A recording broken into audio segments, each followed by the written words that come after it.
customary that we go to the end of the meeting, at least what's on the notice of agenda today. Okay. I know that you're part of the Liberal Party, but we have questions that we want answered here, and I think it's not providing any impartiality for you to jump up and say that let's just quit now. We've got 20 more minutes to question. Monsieur Marin has probably gone to a lot of trouble to prepare for this, and I think we should offer as much opportunity if, in fact, what we're after here is the full truth. If we want half the truth, then let's cut the meeting short. But if we want the full truth, let's keep going. That's enough. That's enough. I'm sorry. If members don't pay attention, excuse me. I called a vote. We had some people voted and some didn't. It's happened before in this committee. As a matter of fact, when we passed the motion now before us, that was the case, and the motion was carried. So we are having. Thank you, Mr. Chair. I wonder if I could refer to the March 2007 handbook. Do you have a copy of this handbook, Mr. Mel? Not with me. With the chairman's permission, I'd like to offer this to Mr. Renner, because I'm going to read from it, but I'd rather he wasn't. Thank you very much. Now, what I'd like you to note on that handbook is that if you would agree that that is the version that was in circulation during the January 2006 federal election campaign. Yes? Thank you. I don't know. You don't know your own handbook? Well, it appears to be, but again, I haven't looked at it. I haven't looked at it, so.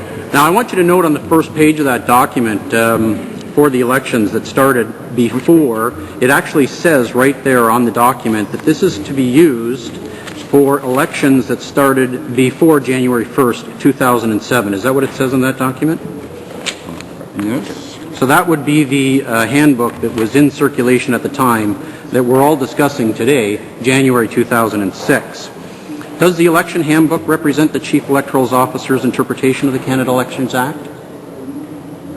As of January 2007? 6. Oh, not this one. This one is on or after January 2007.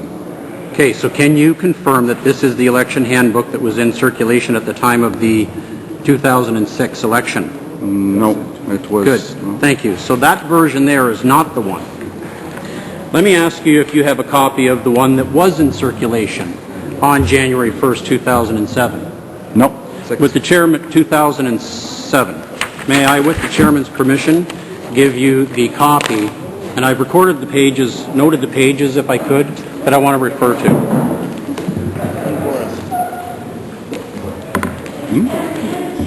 I note there, Mr. Maron. Order, members. I'm going to allow you to continue. Thank you very but much. I think if we're going to be, in the future, providing documents to a witness to discuss, that all members should have copies of those in both official languages. Right, okay? I appreciate that very much. So I'll Mr. give you that Chair. latitude Thank today. You. Appreciate that. One of the documents has disappeared from the web. That's why I could not get it in French and English. So we have these handbooks that, as you can see, there's one there that was in circulation, and it says on it, the one I just handed you, to use this document for elections that started before January 1st, 2007. Do you see that document? It's the second one I handed to you. Yes. Now, this document was the one that was in circulation at the time of the January 2006 federal election, correct? Yes. Okay. Does these handbooks represent the Chief Electoral Officer's interpretation of the Canadian Elections Act? I would suggest so, yes. All right. So you would also suggest then that candidates and their agents can rely on the information provided to them in these handbooks that were written by Elections Canada? Yes. All right. Would you not agree that the Elections Act itself is so complex? In fact, I did hear when my honorable colleague, Mr. Hebert, was questioning you, that a number of the suggested 5-point framework is not even in the Act. Let's talk about what is in the Act. But it's very complicated, of course, and you distribute these handbooks as a tool for candidates to use. I want to come back, first of all, before I go further into the Act itself, I want to come back to the December 12th, 2005 version of the Elections Handbook. I refer you to a section, Election Advertising, at the bottom of page 30. I've marked that page for you. Yes. And it provides the definition as follows. Election advertising means the transmission to the public by any means during an election period of an advertising message that promotes or opposes a registered party or the election of a candidate, including one that takes a position of an issue with which a registered party or a candidate is associated. I want you to notice that on page 30, as well as on the top of page 31, there is another statement that uses the phraseology registered party or a candidate.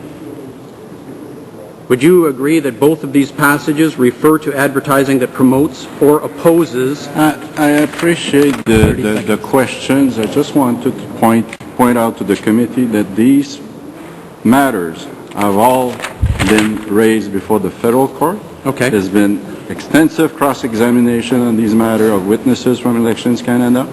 Those testimony will be available, part of the public record in due course. I'm just going to wrap it up then, because I know my time's just about out. It's very important, please. Why do you think the language was changed in 2007 and is now being used to 2006, is being applied to the 2006 campaign? Do you have a response, sir? No? Main reason was that there were changes that came through the Accountability Act that triggered a review of the manual. But that act came after the election. Mr. Goodyear, I look forward to hearing your next round of questions, which you will certainly get tomorrow. Mr.